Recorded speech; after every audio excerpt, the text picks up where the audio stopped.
Now, let us all get ready for the next keynote presentation, which is on smart metering in European Union market dynamics, regulation, and standards.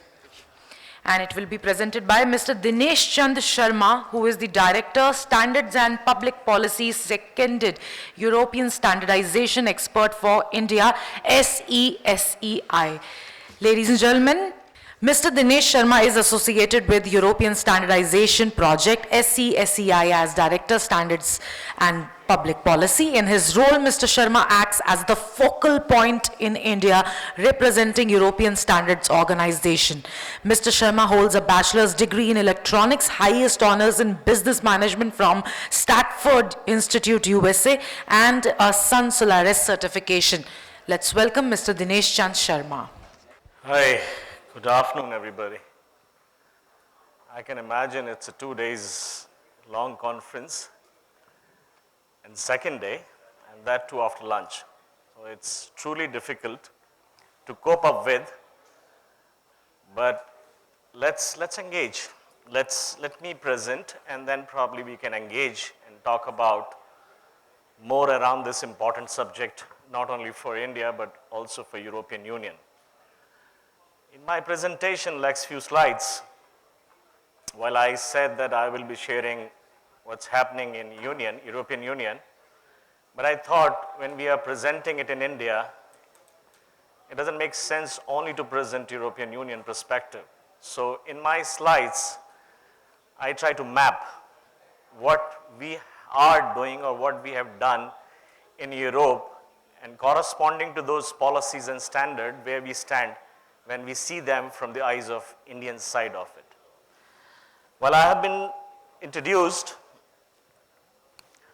this is briefly my outline. I mean, while I have been introduced, I'll tell you what am I doing in India for the last 12 years while representing this project called SESEI, and I'm heading this project for the last 12 years almost now, while representing the European standards organizations in India, working very closely with Indian standards organizations.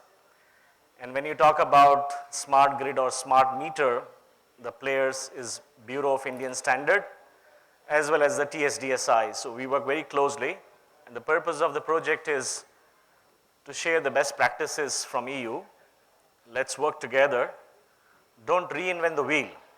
When we talk about standards, and especially in the era of convergence, and especially in the era of introducing the information communication technologies, the more important is interoperability. Now, interoperability cannot be achieved if you develop a standard on a regional or a local level. It has to be a global scale or a global standards. And that's why all these kind of cooperation instruments or projects help achieving those single standard which could be implemented globally. The good news when we talk about smart energy, which is a combination of smart grid and smart metering, it's almost all of them are global standards developed by the IEC, Global Standards Organizations, which has been adopted in India and implemented in India. The similar is the scenario when you see it from a European point of view. So as far as project is concerned, I will tell you one slide, what am I doing here and why this particular topic is important. Then I will show you few policy initiative, both in EU and India, and then followed up by the standards piece of it, again both from EU and India, and the partnership instruments which exist today between EU and India with which we work together as a partners. To start with, as I said, it started in 2012, and the reason was EU and India were negotiating an FTA, which is still getting negotiated, so it's a long time. We have been negotiating the foreign trade agreement. But in foreign trade agreement, these days we talk about digital trade, we talk about standard, we talk about technical regulations. So if you see the FTA more from a trade perspective, but you see underlying in those agreements, there are chapters on technical regulations and standards and market access. So that's the reason they said India wanted to sign an MRA, Mutual Recognition Agreement, with the EU so that we could simplify the compliances piece of it. And as they demanded MRA, EU said, we don't understand your standardization system. Let us understand the standardization system find out where we harmonize together, and then probably we can explore cooperation or compliances or simplifying the market access. I work on many subjects, and these days, if you see them from a horizontal topic perspective, we all are talking about digitalization, which could be digital governance or could be introduction of ICT, and you see all these topics, I work on all of them. And out of that, you have a smart grid and meter as well, a small subject. So I work on all of them as far as digitalization is concerned. Now, sir asked about SDGs. It's more sustainability side of it we have started talking globally because we have commitments through COPs. We all meet together and we decide together and we have targets to achieve. While we have targets to achieve to go for a net zero, we also have responsibility to make the energy affordable. And that's what the SDG talks about, affordability. And affordability will come when you will have less losses, more efficiency, interoperability, economies of scale, making it affordable. So there are various parameters which plays an important role. So the second horizontal topic I work on is green and clean energy. And you can see that all the subjects which falls under that, I work on it. Apart from that, on and off new topics pop up like railway I work, ropeways I work, machinery safety I work. So all these topics I work whichever and whenever a new topic evolve and there is a mutual interest. There is a dedicated website, we have it, and we upload all the latest information both from this Indian side as well as EU side. This is all about my project. In this slide, on the left hand side you will see EU, on the right hand side you will see Indian side of it. If we go back and we start in Europe, there's a target, both from a climate and energy efficiency point of view, that what we have to achieve by 2030. So in EU, they says we have to reduce the greenhouse gas emission by 40% when we touch 2030. And now to achieve that, we have to increase the use of renewables by 27%. So that is what EU is saying. And while saying so, they say that the smart energy will play a very important role achieving that target, which means smart grid and smart meters. Then followed up with that, they also carried out a study long back in 2019 to see the impact of this smart energy on this broader target. And they can say that by 2030, the investment in smart metering system has a potential to reach 47 billion. And that 47 billion is 266 million smart meters will be rolled out in EU. And if it is rolled out in all of the member states, they will achieve penetration of 92%. So that is a volume of investment in EU if you achieve 92%. They also said that on an average, I mean, of course, it's cheaper here in India, but this estimate of 47 billion was based on an assumption, which is true. When a smart meter is rolled out in EU, the cost of that smart meter is around 180 euro to 200 euro. With that, that is the potential of it. Followed up with that, there is agency, because in EU you have 28 member states, they have their own regulations. To bring them together, they have this agency called Cooperation of Energy Regulator. They sit together, they work together, and they created a report. It's called Market Monitoring Report. And as per this report, 54% of European households had an electricity smart meter by the end of 2021. So this percentage was achieved.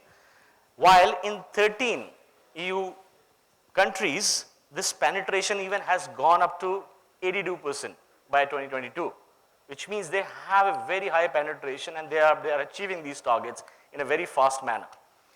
Corresponding to that, again, we have commitment, we have to achieve those climate targets. India also target to reduce the emission intensity by 45% when they touch 2030. And that number is based on 2005 labels, that benchmark. And to achieve that, they know that the renewable play a very important role and they want to achieve a 500 gigawatt of renewables and an installed capacity by 2030. Similarly, when the smart meter program, they believe that it could go to the tune of 17 billion worth of investment if they have to implement these smart metering targets, 250 million smart metering target over the next 5 fiscal years. The National Smart Grid Mission also approximated earlier 222 millions, but now it is 250 million as per the other report. They have been sanctioned on a pan-India basis. I mean, we know that 220 or 250 million meters will be rolled out and it will become a reality in India, and only 12.6.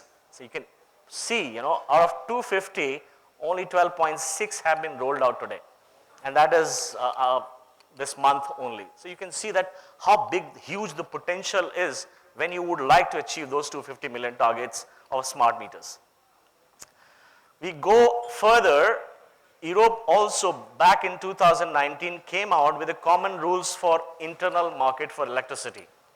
And if you see that from a smart meter, they said it will play a very important role in energy efficiency and consumer empowerment, because consumer have a control of it. Consumer will know if it is a prepaid meter, how much consumption has been taken care of. And interoperability, we know it. And on top of it, because it will be a lot of data. So they linked it with data privacy as well, because smart meter is simply not like you just install it and all done. No, a lot of data will be collected. So in EU, we have a GDPR, the way we have DPDP bill now in India. So we have to see that data, which is a personal data, which is a consumer data, and ensure that the data privacy and the consent management is also taken care of. Then there is an implementing regulations which was come out in 2023. While again they emphasize on the data piece of it, but they come out with a guiding document. And this guiding document was published, which basically ensures streamlining reporting of national implementation. I mean, just to have the feedback and update that how this rollout is happening in the country, this guidance document helps all the member states to do a reporting on a common portal or in a common way, so that there is a synchronized data is received. And then energy efficiency directive, of course, you have to see everything from an energy efficiency while you see sustainability or net zero targets. India Smart Grid Forum, we all know about it. It was established in 2011. They're doing a good job. I mean, have been doing a good job. Then there was a Smart Grid Vision and Roadmap for India, which was released by Ministry of Power, again way back in 2013, which basically have a roadmap to cover 5-year plan until 2027. And they want to enable the Indian smart grid model. Then this Uday scheme was launched, which was to improve operational efficiency by ensuring compulsory smart metering while also upgrading, because there is a package linkage. When you implement a smart meter, you have to take care of the transformer side and the distribution side as well. Further going back again on a policy initiative in EU, now we have a bigger umbrella policy, we call it European Green Deal. Now, to comply with those targets of net zero emission, this consolidated Green Deal has been announced, and it covers all the sectors in EU, all the sectors, including the smart energy piece of it. But when you see it from a energy side of it, there is also a EU strategy, which has become a sub-part of European Green Deal. And it involves various existing and emerging technologies, you name it, but including the smart grid and smart meter as well. And then digitalization of this energy system, again they prepared an EU action plan. So all these policy initiatives just to strengthen the smart grid and smart meter rollout in EU. And they lays down on and off over the period of time they come out. But today, the motherhood policy instrument is European Green Deal, and every sector will contribute to reach those net zero targets. Smart Grid Task Force was dismantled, but they decided to achieve those net zero. Let's reestablish this Smart Grid Task Force with a renewed name and responsibilities. Now they call it Smart Energy Expert Group, and it involves all the member states regulators. And now also they talk about Clean Energy Package. So that is also a motherhood package, but again include the smart energy.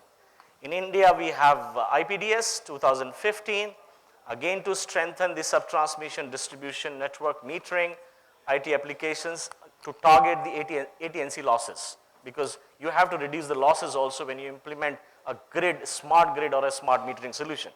And then as NSGM, again, not much of a progress, but NSGM had 12 smart grid pilots. They have been rolled out for testing out the various technologies. and that is where we are when you see it from a smart grid. Last slide on the policy initiative. As I said, European Grid Action Plan also exists in EU, which presents a number of actions that cross borders. So basically not only taking care of the member states, but when you have the cross border transmissions and supplies, they have laid down guidelines or action plan to deliver this more efficiently and further and faster. And then there is a new network code, because now we also start talking about cyber security side of it, because it's a critical infrastructure. When energy is a critical infrastructure, you have to see this cyber security piece of it as well. So there is a network code they came out with, which lays down sector specific rules for cyber security aspect on cross-border electricity flow, including common minimum requirements, which should be implemented to safeguard our critical grids or supply side of it. Similarly, we have in India also CEA, Central Electrical Authority, have also released a guideline for cyber security in power sector. And then that smart metering national action plan, which is more effective right now to roll out 250 meters. This is what on the policy side of it. Let me touch upon briefly on standardization side of it. I mean, there are plenty of standards which has been implemented. It's not that they have not been implemented. As I said, all of them are global standard developed by IEC, adopted by SENS ANALAC in EU and BIS in India. So I will quickly touch upon the technical committees who are engaged and working on this subject, both from EU and Indian side of it. If you see the EU side of it, as I said, SEN is a counterpart of ISO and SANALAC is a counterpart of IEC. But when you talk about energy and you talk about meter, it's not meter anymore, it's a smart meter you're layering with the information communication technology. So ICT, in the older time, we had a different stakeholders, So these days, a lot of standards organization claims that, no, it is my piece of standardization. No, it is my piece of standardization. To take care of it, they said, okay, let's develop a coordination group to ensure that we don't duplicate the efforts. And that's how they set up this coordination group between SEN, ISO counterpart, SANALAC, IEC counterpart, and ITSI, which develops standard for telecommunication, like 2G, 3G, 4G, 5G, 6G.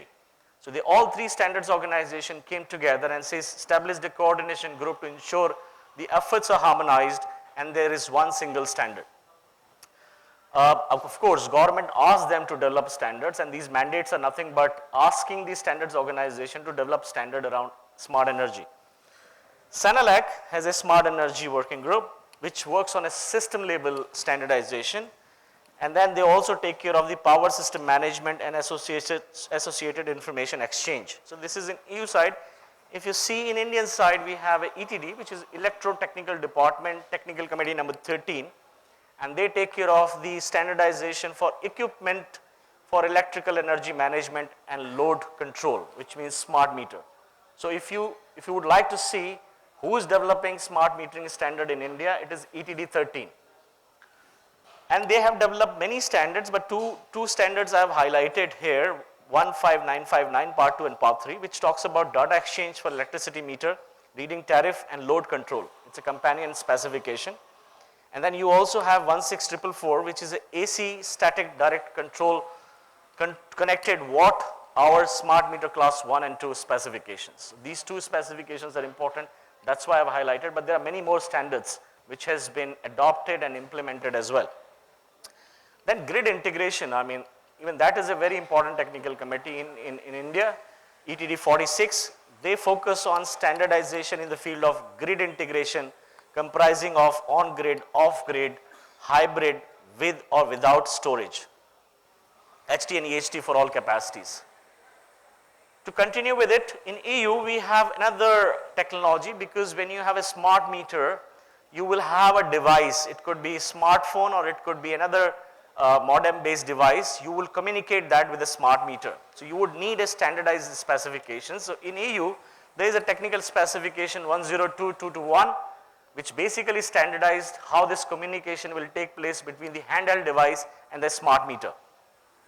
Then, as we all know, and I think you must have heard in last 2 days, it's more an IoT based. it's more a machine to machine based. And there could be different standard like LoRaWAN, 6LoWPAN, and machine to machine communications, which is 1 M2M. So there are various IoT based solutions and software exist, which means we have to make sure that if some solution is developed on LoRaWAN, it gets integrated into the bigger communication network. So there are one technical committee in EU, the way 2G, 6G and 4G were developed by 3GPP, realizing that there is a lot of fragmentation in the end communications or last mile communications, and a lot of software exists, this 1 M2M partnership project was established.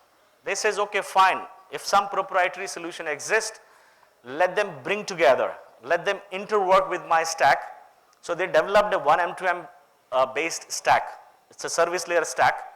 CDOT has developed this stack, which is based on 1 M2M based specification. 1 M2M standards are a national standard in India today, adopted and transposed by TSDSI and adopted and implemented as a national standard by our Telecommunication Engineering Center. So what they do is basically they ensure that if LoRaWAN has a solution, it could interwork with 1 M2M, and then it could use the underlying communication network of our existing operators. If you see the corresponding, I mean ETD 15, which we focus on low voltage DC, because in India, we thought like we need microgrids. We have a 70% rural and we might not be having a reach to all the entire region. So they focused developing a standard for low voltage DC, which we call it microgrid.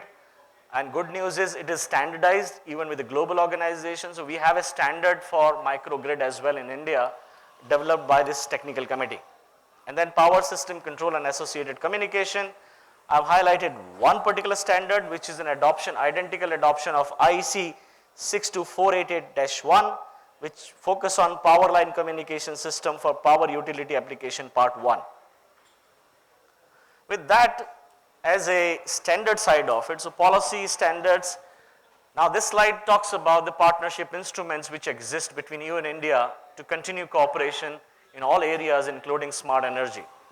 And to begin with, they have a EU-India Clean Energy and Climate Partnership, which was established in 2016, and one of the topic is a smart grid or a smart energy, which includes smart metering as well. Then EU and India has also set up a Trade and Technology Council. This is a second after America, because EU has similar Trade and Technology Council with US, and second they signed with India. And as part of this Trade and Technology Council, they have 3 working groups. One working group focuses on digitalization, digital governance, and second is on clean and green energy, where they also work on together on smart energy. And third is of course the market access and trade issues. So these are partnership instruments. So with that, if I could conclude, I mean standards play a very, very important role, whether it is SDG, whether it is affordability, whether it is interoperability, whether it is data privacy.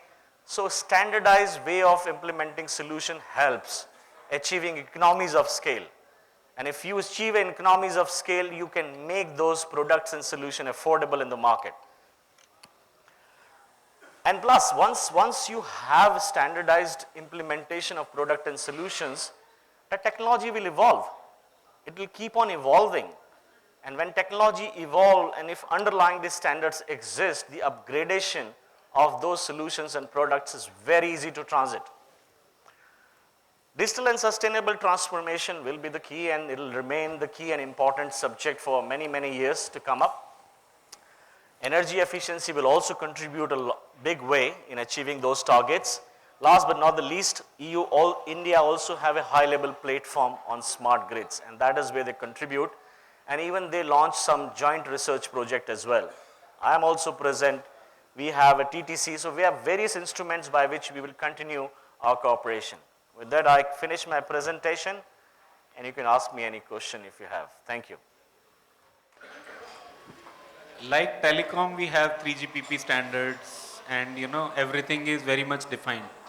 But here in the energy sector, I have seen people calling some people call it as collectors, somewhere it is called as routers. So there is no fixed standard which most of the, you know, companies are following. So is there any, and you know, we coming from the telecom background, you know, and so if you can No, no, I give us agree. some guidance, you know. I agree. I mean, even if you see the smart metering standard more from a protocol and communication perspective, all the options are included in there.